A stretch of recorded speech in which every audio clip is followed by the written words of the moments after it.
Muy bien, hermanos. Hoy quiero compartir el Evangelio según San Juan, como mi esposa inicialmente habló. Voy a solamente concentrarme en los versículos del 1 al 16 solamente, pero versículos bastante sustanciosos, por cual quiero que lo disfrutemos. Para eso voy a dar una pequeña introducción acerca del libro del Evangelio de Juan, ¿no? Un pincelazo solamente, sabiendo que el nombre de Juan es regalo de Dios, gracia, el fiel a Dios, es decir, un nombre bastante poderoso que representa de alguna forma el personaje que va a dar introducción a todo el mensaje de Jesucristo. Y sabemos, bueno, los estudiosos, pues, los historiadores, etcétera, lo reconocen como el hijo de Salomé, que hijo de hermana de María, ¿no? Juan prácticamente no habla de las parábolas de Jesús, no habla del nacimiento ni de los primeros años de Jesús, pero el 98% de sus escritos es exclusivo de Juan, de revelación de Juan, de Dios a Juan, ¿no? O sea, no es un evangelio sinóptico, ¿no? Como los otros que hacen temas comunes, ¿no? Bueno, y a Juan se le este libro, y que fue escrito en la ciudad de Éfeso. Como Juan no toca mucho la parte terrenal de Jesús, se enfoca en lo celestial. Esto es lo maravilloso de este libro, en lo divino que es Jesús, más que en lo terrenal. Nunca el autor de este libro, el Evangelio de Juan, menciona su nombre. Él se dice que es el discípulo amado o al que amó Jesús, entendiendo que es un grado de humildad, resaltando que él no es lo importante del asunto, que es un mensaje de Dios que él se centra en Jesús, y por eso pienso yo, pues, mi opinión de que él no da su nombre que escribió Juan, pero usted le atribuye que él es el escritor, Juan es el escritor del Evangelio de Juan, porque ya lo nota, ¿no?, en el título, Evangelio de según San Juan. Bueno, Jesús lo llamó a él junto con su hermano Jacobo y los llamó hijo del trueno. O sea que Juancito lo conocemos como alguien muy apacido, jovencito, pero mire, Jesús le da un nombre, hijo del trueno. Imagínense, o sea, porque tenía un temperamento fuerte, ¿no? Pero Dios los amoldó, porque ¿qué Dios no puede amoldar lo más duro, lo más árido, para ponerlo suavecito? El Evangelio de Juan contiene el versículo bíblico más usado por cualquier evangelista evangélico. Que no haya usado este versículo, pienso que, bueno, me reservo lo que quiero decir.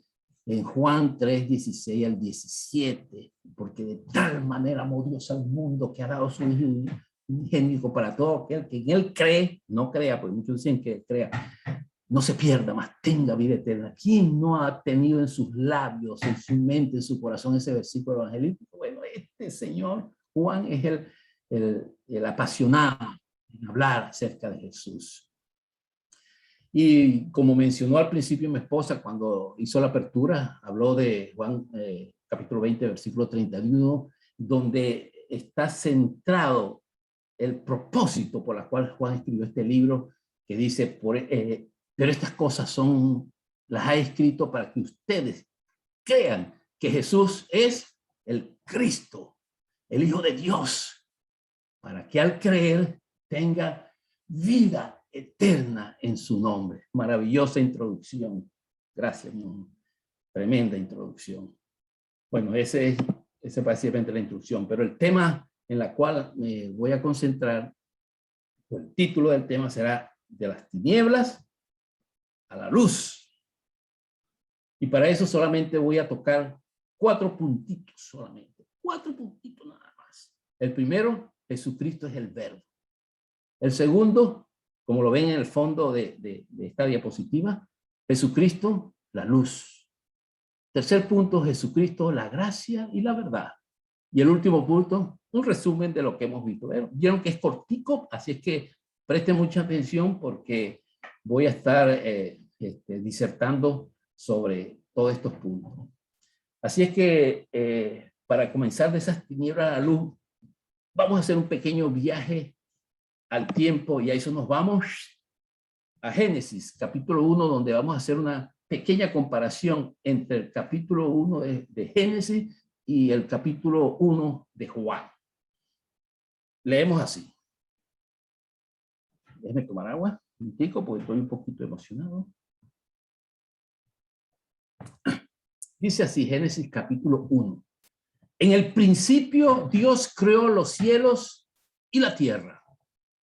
La tierra estaba sin orden y vacía, y las tinieblas cubrían la superficie del abismo.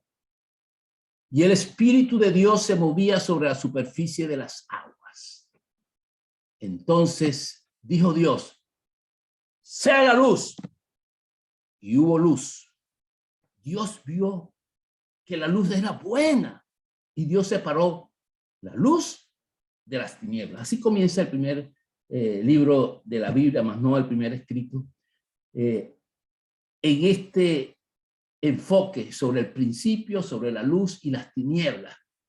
Y el Evangelio de Juan menciona estos tres puntos principales. En el principio ya existía el verbo, menciona la luz que llegó a los hombres y dice que esa luz separó la luz de las tinieblas. Entonces vamos a hacer un pequeño análisis de esta parte. En Génesis, en la primera parte que quiero enfatizar, dice aquí que cuando dice en el principio creó los cielos y la tierra, esto da inicio a un nacimiento. Habla de un nacimiento ¿de qué? De un cielo y una tierra, ¿cierto? Físico. Y Juan hace un enfoque tácito, una afirmación de la existencia del verbo, de la palabra de Dios, Jesús. Y dice, antes del principio de la existencia de las cosas, ya Jesús existía. En el principio ya existía Jesús. ¿Por qué? Porque es lo que quiere demostrar Juan. Un enfoque espiritual, que Jesús es Dios. Y a eso debemos llegar a esa convicción. Muchos dicen, sí, es verdad, es Dios, pero a lo mejor no tiene un fundamento fuerte. Y eso es lo que queremos analizar, porque usted salga convencido de que Jesús es Dios y a quien usted está clamando es a un Dios verdadero, un Dios vivo. Un paralelo sería en Colosenses 1, 15 al 17 y Hebreos 11, 3, donde hablan que Jesús es el creador, es el que sustenta las cosas, sin nada fue hecho si no es por él. Bueno, es el todo, pues, gloria a Dios, ese es nuestro Dios, Jesús, y el que está con nosotros, gloria a Dios. También en Génesis capítulo 1 habla de que había un desorden, un vacío. Aquí en el principio de todas las cosas, ¿por qué Dios, por qué había ese vacío? ¿Porque Dios hizo las cosas imperfectas? No, porque quiere darnos una enseñanza para decirnos que si la intervención de Dios entre todas las cosas, no hay orden y el vacío puede ser llenado por un propósito, no porque Dios hace las cosas a medias. Así es que cuando Juan menciona, empieza y habla de Jesús, dice que Jesús, quiere resaltar que Jesús trajo vida. ¿A qué? A nuestra vida desordenada, vacía. Y ese es el enfoque que él quiere dar, no enfocarse en lo terrenal, como les había dicho, sino en el aspecto espiritual, cómo Jesús transforma vida, de una vida desordenada, vacía, a una vida con propósitos eternos, por las cuales él nos ha llamado.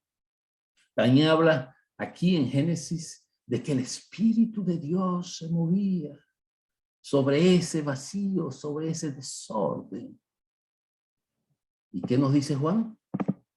El Espíritu Santo de Dios se mueve hoy en nuestros días, hermanos. Gloria a Dios. Desde cuando salió Juan a predicar el Evangelio, él anunciaba que el Espíritu de Dios, que en él, en Jesús, en el versículo 4 dice que en él estaba la vida era la luz de los hombres, y la luz brilla en las tinieblas, y las tinieblas no prevalecieron. En Génesis nos habla de que la luz apareció y las tinieblas, ¿qué te tengo? Desaparecieron, se dispersaron, porque cuando aparece la luz no hay tinieblas ni oscuridad. ¿Y qué nos dice Juan? Que la luz de Jesús viene a nuestras vidas, ¿para qué? Para separarnos de las tinieblas, para que ya no andemos en tinieblas. Y ese es básicamente lo que dice esta parte. Ahora, estos 4 puntos, ya voy a comenzar prácticamente en el primero, donde dice que Jesucristo es el verbo, y donde voy a desglosar prácticamente los versículos del 1 al 5.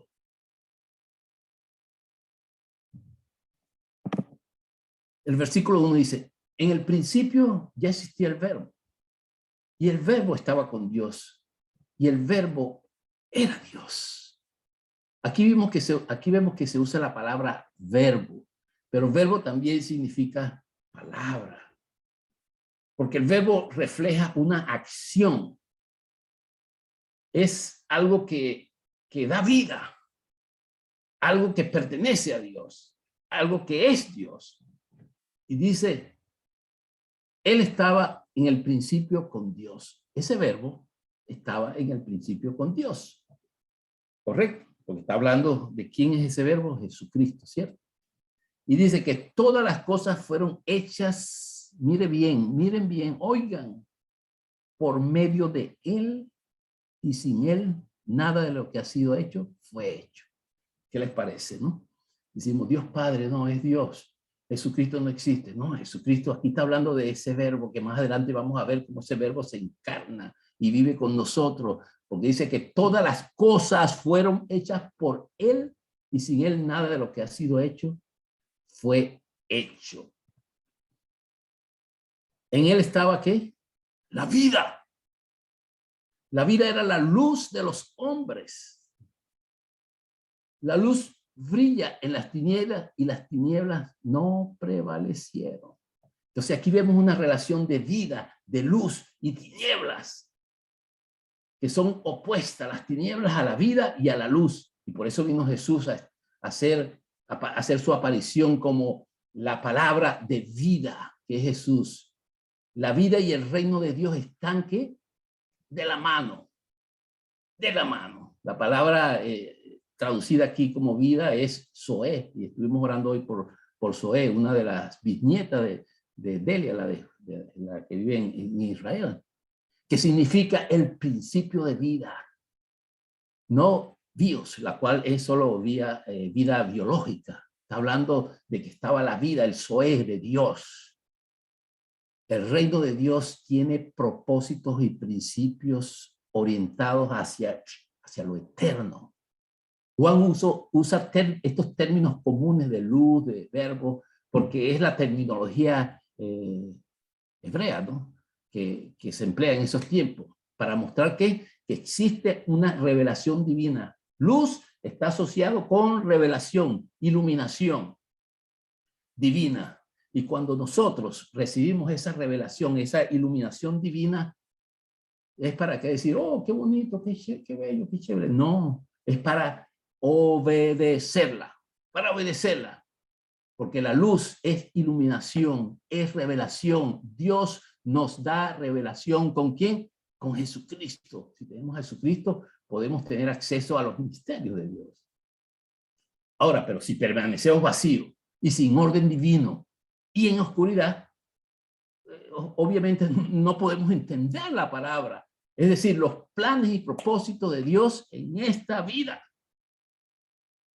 La luz hace distinción entre Dios y las cosas del diablo. Andar en luz nos impulsa a tomar decisiones importantes. Juan comenzará a hablar de esta responsabilidad de la creación, de nosotros, de tomar decisiones importantes y responsables en el resto de todos estos capítulos. Sigamos con, bueno, aquí está repetido esta parte, ya la había dicho.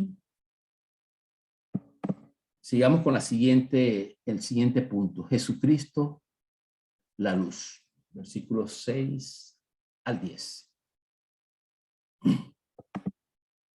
Hubo un hombre enviado de Dios, el cual se llamaba Juan.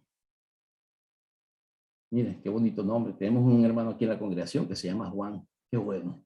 por algo menciona, pero aquí este Juan se está refiriendo a Juan el Bautista, por algo menciona Juan, a su tocayo Juan el Bautista, que significa, como había dicho, fiel a Dios, pleno de gracia, la gracia de Dios. Por algo será, porque Dios quiere traer gracia a Dios. Este es uno de los últimos profetas, ¿no? De la Biblia, ¿no? Como dice Jesús más adelante, ¿no? No hay un profeta mayor que este es uno de los últimos profetas. Y aparece, lo único que no escribió libro, ¿no? Pero los demás escribieron, fueron youtubers de Juan el Bautista, escribieron de ellos y bueno, se hicieron famosos. La gente clic, clic, clic, cada que lee la Biblia. Es decir, la provisión de Dios, lo que Dios desea es proveernos gracia. Con solo ese nombre nos está diciendo que lo que quiere proveernos es gracia. Y dice, vino por testimonio, para que diésemos testimonios de la luz, a fin de que todos creyésemos por él. Mire, tremendo papel. Un testigo fiel, Juan el Bautista, un testigo fiel para dar testimonio de qué? De que existe una luz que alumbra en las tinieblas, con un solo propósito, a fin de que todos crean por medio de Juan el Bautista en Jesús, que es la luz. Es la luz. A él lo llamaron, le preguntaron que si era el profeta, que si era, no, yo no soy nadie. Dice, yo solamente soy alguien que viene a dar testimonio, alguien que anuncia a Jesús, en otras palabras, parafraseado. Es decir, Dios produce cambio en nuestras vidas cuando habla de esta revelación, de esta iluminación que viene a través de la luz que da Juan el Bautista. Es decir, que entendiendo el término de luz en física, bueno, la luz entendemos como un switch, ¿no? Que se prende y se apaga y aparece la luz, ¿no? La entendemos más o menos así, o está oscuro, pero es algo más profundo. La luz es dinámica, se mueve con gran velocidad para ser percibida por nuestros sentidos. Se mueve.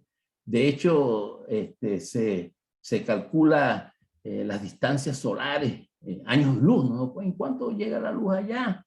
Dicen así, tantos millones de años que, entonces, ¿cuánto tiempo va a llegar a la luna? Tantos millones o miles de años luz, o qué sé yo, ¿no? Se usa, pues, porque la luz no es estática, es algo dinámico, porque Jesús es algo dinámico, no es estático. No es solamente una luz, es una energía que produce cambios. Jesús es una energía, es la luz del Dios invisible. Gloria a Dios. Maravilloso, hermano. No, casi no. Bueno, sigamos. Dice, no era él la luz, sino para que diese testimonio de la luz. Entonces, Juan entendía que el único propósito por el cual él vino fue a dar testimonio de Jesús. No era para ser él el protagonista de la escena. Y él entendía el propósito por el cual fue llamado. Ahora, nosotros entendemos verdaderamente cuál es el propósito por el cual nosotros hemos sido llamados de la luz a las tinieblas. Nos conformamos con alimentarnos solamente de la palabra y engordar espiritualmente. No, nosotros tenemos planes eternos que Dios ha puesto en nosotros para que nosotros los podamos poner en práctica. ¿Estamos dispuestos a dar testimonio de la palabra revelada? Llega la luz y nos revela la palabra. ¿No? ¿Estamos dispuestos? Bueno, una pregunta de reflexión que debemos hacernos día a día cuando entendemos que no hay algo que no estamos haciendo en el propósito de Dios. Sigamos. Aquella luz verdadera que alumbra a todo hombre venía a este mundo. Entonces aquí estamos viendo que aquel verbo está haciendo su aparición como una luz verdadera que alumbra a todo, que venía a este mundo. Se imagina, el creador del universo, el que sustenta todas las cosas, iba a estar con nosotros aquí en la tierra. ¿Ah? Tremendo, tremendo. En el mundo estaba y el mundo por él fue hecho. ¿Pero qué pasó? El mundo no lo conoció, no lo conoció. La luz verdadera, o mejor dicho, la luz que era verdad. Quizás se pudiese traducir al mejor. ¿Ah? Todo tiene un fundamento en la verdad. Juan une la luz con la verdad, que es la que disipa las tinieblas. Y este mundo no es el reino, porque este mundo desecha a la luz, porque les gusta estar en tinieblas. No todos, pero muchos le dan la espalda, como dice aquí, no le conocieron. Dice, y el mundo que fue hecho por el mundo no le conoció, ¿no? O sea que está no solo hablando, no está hablando de la creación totalmente, sino está hablando de seres humanos para poder rechazar el mundo. No le conoció. ¿Por qué? Por falta de revelación. ¿Y por qué no hay revelación? Porque no buscan la luz. Cuando uno busca la luz, busca a Jesucristo, recibe ¿qué? Revelación de lo alto. Y así no podemos andar en tinieblas. Seguimos. Jesucristo, la gracia y la verdad. Fíjense, ya voy en el tercer punto. Confiando que la gracia de Dios esté ministrando su vida, reconociendo que Jesucristo es el verbo, que Jesucristo es la luz, reconociendo todas estas verdades bíblicas que están escritas para que nos apasionemos a usar esa revelación y poder llevárselas a otros. Versículos 11 al 16, fíjense, qué cortico. Pero presten atención, porque es palabra de Dios. No porque lo diga yo, sino porque está escrita, vino del corazón de Dios. Dice, a los suyos vino y a los suyos no lo recibieron. Es decir, el mundo no respondió a esa provisión de Dios, a lo que Dios venía a traer al mundo, a lo suyo, a su gente, bueno, no lo recibieron, ¿no? Seguimos. Más a todos los que recibieron, a los que creen en su nombre, les dio potestad para ser hechos hijos de Dios. Esta es la parte del testamento donde dice que nosotros somos hechos hijos de Dios. Solo por, como decía mi esposa, creyendo en su nombre, pero un creer no intelectual, porque muchos conocen a Jesús. ¿Quién es Jesús? Ah, sí, él vino acá. Ah, un profeta, sí, sí. ¿Tú conoces a Jesús? Oh, claro, eso lo dice la Biblia, pero no es un conocer solamente intelectual, es una creencia viva que produce despertar en ese viejo hombre muerto y poder recibir ese honor de ser hechos hijos de Dios. O sea, somos hechos hijos de Dios solamente por adopción. No porque todo el mundo dice, todos somos hijos de Dios. Sí, sí, todos somos hijos de Dios porque Dios nos creó. No, una cosa es creación de Dios y otra cosa es ser hechos hijos de Dios. Una taza la hizo yo y esta taza la puedo haberla hecho yo. Y yo digo, no, esta taza es mi hija. ¿No? ¿Cómo hace mi hija? Es una taza.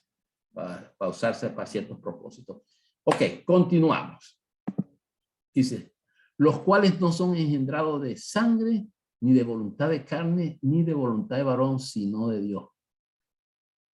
Wow. Parece que dijese lo mismo, ¿no? Pero está haciendo un énfasis cuando las escrituras hebreas hacen un énfasis, repite lo mismo, pero en otras palabras, está haciendo un énfasis para resaltar que la creación, el ser hecho hijo de Dios es solamente por la intervención sobrenatural de Dios y no por la intervención del hombre. No son engendrados de sangre.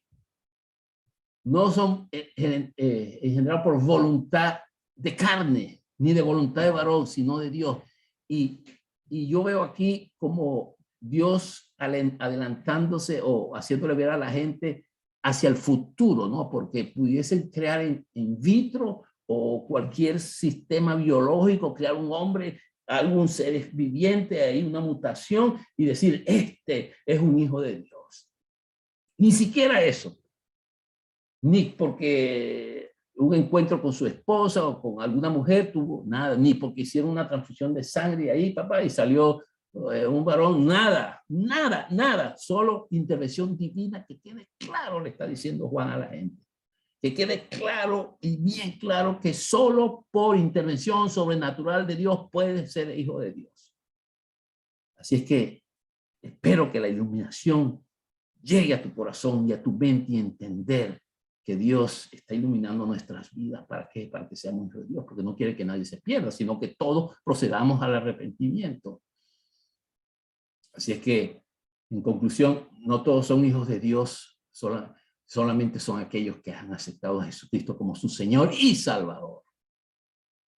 El mundo que Dios crió no lo reconoció y no quiso responder a esa luz verdadera de Dios. El nombre de Dios, el ser hijo de Dios, te da identidad, te da carácter para sobrepasarte por encima de las adversidades de la vida. Te da un carácter de Dios, ser hijo de Dios. ¿Cómo enfrentas tus situaciones difíciles, problemas, dificultades que se presentan? ¿Cómo te enfrentas a un problema de salud, a un problema de que tu vida está pendiente de un hilo? ¿Ah? De que nuestros días están contados? ¿Cómo enfrentamos la aceptación de que aquí somos pasajeros y advenedizos y que tenemos una herencia eterna en el reino de los cielos para todo aquel que en él cree? ¿Ah? Entonces nos da carácter. Ahora, ¿estamos mostrando verdaderamente el carácter de Dios? ¿Ah? ¿Lo estamos demostrando? ¿Ah? Juan, el nombre de Juan, como había dicho, muestra gracia para que el reino se haga una realidad y que esa carne que habita entre nosotros podamos ver la gloria de Dios en este vaso de barro, que eres tú y soy yo. No recibimos la salvación solamente para decir, bueno, ya soy salvo de este mundo, soy liberado de la maldición del pecado, fue crucificado toda mi falta y mis pecados en la cruz del Calvario, gloria a Dios, sino más bien para que Dios deposite su gloria, para que todo sea por la gloria de Dios, para que la gente conozca que es la gloria de Dios que se manifiesta en el ser humano. La gracia no solo es para recibir el perdón de pecados, sino para que la gloria de Dios se manifieste en nosotros por su gracia. Gloria a Dios. ¿Quién dice gloria a Dios? Amén, gloria a Dios. Yo lo digo. Gloria a Dios. Dios quiere usarnos a nosotros como vasos para su gloria. ¿Entienden eso? El Dios, el creador del cielo y del universo, el eterno, el sustentador de las cosas, quiere usarnos a nosotros. ¿Quién eres tú? ¿Quién soy yo? Como dice el salmista, ¿quién soy yo? Y sin embargo, Dios se digna a venir a la tierra y muchos lo han rechazado. Pero gloria a Dios al que me escucha, que ha recibido a Jesús como Salvador. Y si no lo has hecho, bueno, es oportunidad para reconciliarte con Dios y saber que lo necesitas a Él para que Dios manifieste su gloria en tu vida. Amén. O sea que hay una relación muy estrecha entre la luz y la gloria. Y eso, ¿cómo se sabe? Con nuestro comportamiento. Con nuestro comportamiento podemos comenzar a mostrar la gloria de Dios. Por eso Él nos salvó, para salvarnos. No solo para salvarnos, sino para que estemos en este mundo, para que el mundo lo conozca a Él. Nosotros tenemos el privilegio de participar de ese plan. Un privilegio grande. No todo el mundo está privilegiado en eso. Es decir, somos socios del creador del cielo. Qué bárbaro. No, usted es socio, hermano, amigo que nos escucha. Usted es socio con Dios del plan divino. Está incluido en ese plan. Gloria a Dios. Gloria a Dios. Ah, qué lástima que se me está acabando el tiempo. Ya casi termino. Bueno, aquel verbo fue hecho carne y habitó entre nosotros y vimos su gloria, gloria como el unigénito del Padre, lleno de gracia y verdad. En Jesucristo hemos podido ver a través de sus escritos, a través de la palabra, y los apóstoles lo pudieron ver, lleno de gracia y de verdad, que la gente decía, ¿quién es este si no tiene conocimiento? ¿De dónde aprendió todas esas cosas? Porque de él venía directo del Padre, estaba conectado directamente con el Padre. Y dice, Juan dio testimonio de él y clamó diciendo, este que ven aquí, es de quien yo decía, el que viene después de mí es antes de mí, porque era primero que yo. Oye, preste atención a esto, si usted ha leído, si usted ha prestado atención en los escritos, en donde Juan el Bautista nació 6 meses primero que Jesús. ¿Recuerdan cuando María fue a visitar a Elizabeth y el hijo de Elizabeth brincó en su vientre? Era Juan que estaba en el vientre. Aquí viene el Mesías. 6 meses después. Y aquí Juan está diciendo, el que viene después de mí, o sea, él está anunciando porque está preparando el terreno. Dice ahí, yo vine a preparar el terreno del Salvador. Y dice, este es antes de mí. ¿What? ¿Cómo va a ser antes de mí? Si eran primos, si, ¿ah? Porque él no está mirando el aspecto terrenal de alguien que nació de María, de María. No nació de una virgen, de María la Virgen. ¿Ah? No está viendo lo terrenal, no se está enfocando en las cosas terrenales, se está enfocando en las cosas espirituales por las cuales él sabía, por las cuales había venido para preparar el terreno del Mesías. Y usted también, yo también estoy llamado a preparar el terreno del Mesías para que muchos puedan poner el pie sobre fundamentos sólidos y seguros de una vida eterna. Y de él es antes de mí, porque era primero que yo. ¿Ah? Primero que yo. Qué bueno reconocer humildemente en dónde uno está parado. ¿Dónde estoy parado? ¿Quién soy yo para predicar el evangelio? Oh, no, buena, tremenda palabra de Alberto. ¿Qué Alberto? Palabra de Dios que transforma, que cambia. ¿Ah? Hay que saber dónde está parado uno en la vida cristiana. Y dice, porque de su plenitud tomamos todos gracia sobre gracia. Qué bella palabra. Gracia sobre gracia. ¿Notan eso al final del versículo 16? Porque de su plenitud, o sea, nos agarramos, le dan un pellizquito ahí, sacamos un pedacito y tomamos, nos agarramos. Y dice, gracia sobre gracia. Es como si usted trata de sacarle algo y nunca se termina, pues saca y nunca se acaba. ¿Qué pasó aquí? Saco y nunca se acaba, porque de Jesús es eso. Usted saca gracia sobre gracia y es una gracia inagotable. No solo para ti, porque no, el Señor usa mucho a esa persona, mira que cómo Dios lo bendice. No, también para nosotros, porque la gracia de Dios es infinita, inagotable y son nuevas cada mañana su misericordia. Entonces, gracia sobre gracia. Gracia sobre gracia. Qué hermoso esta parte donde Juan el Bautista enfatiza cómo una gracia puede venir sobre otra gracia. Viene gracia sobre gracia. Qué bárbaro, inagotable. Gloria a Dios. Gloria a Dios. Aleluya. Bueno, y lamentablemente estamos llegando al final. Vamos a dar un resumen. Porque aquí podemos hablar un buen rato, pero entendemos que con lo que tienen es bastante bien, ¿no? Entonces, el resumen.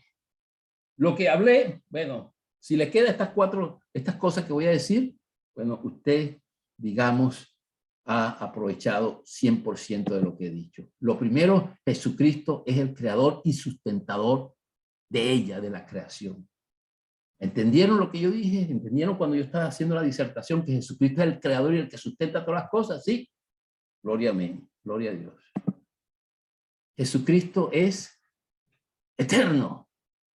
Ya lo hemos visto, ¿no? ¿Verdad? Que Jesucristo es eterno, ¿no? Porque dice que Él estaba antes de la fundación del mundo. En el principio, no quiere decir que fue creado, sino cuando para nosotros las cosas que tienen un principio y nuestra mente es finita, decimos, bueno, esto debe llegar hasta acá. Bueno, ahí, hasta donde nuestra mente llega al principio de esas cosas, bueno, ya estaba en sus antes, porque es eterno. Y Juan habla de eso, de que lo que él iba a estar, él lo que es y él lo que estará en el futuro. Lo tercero es que Jesucristo es el verbo y la palabra, es lo que le da sentido a la oración, es lo que es la vida, es lo que es el sustento, la palabra. Imagínense una persona muda,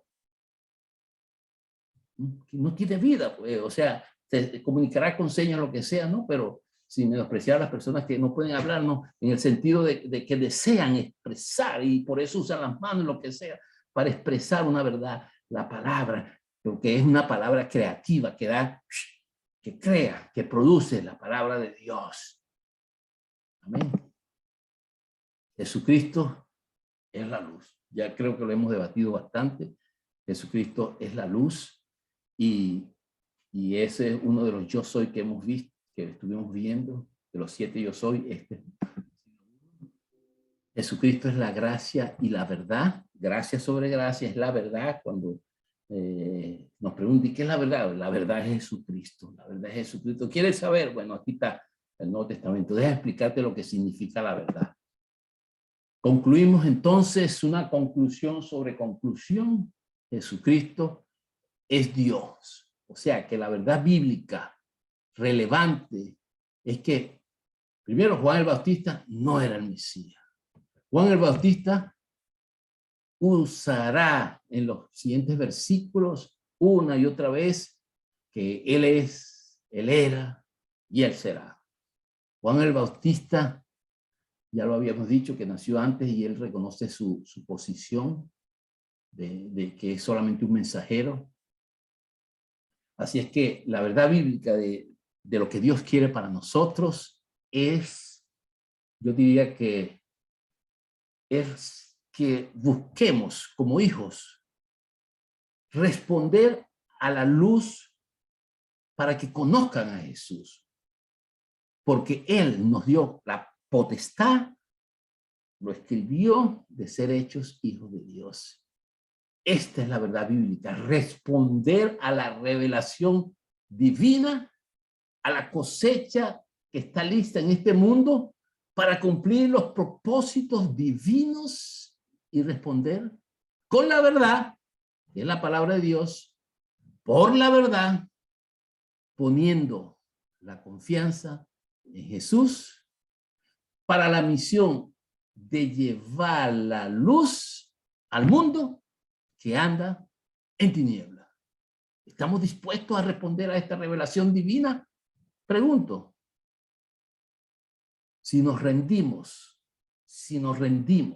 el consejo fundamental de todo esto, si nos rendimos a la iluminación de Dios, Él se revelará en nosotros para ministrar nuestra alma y ser ministro ante otros.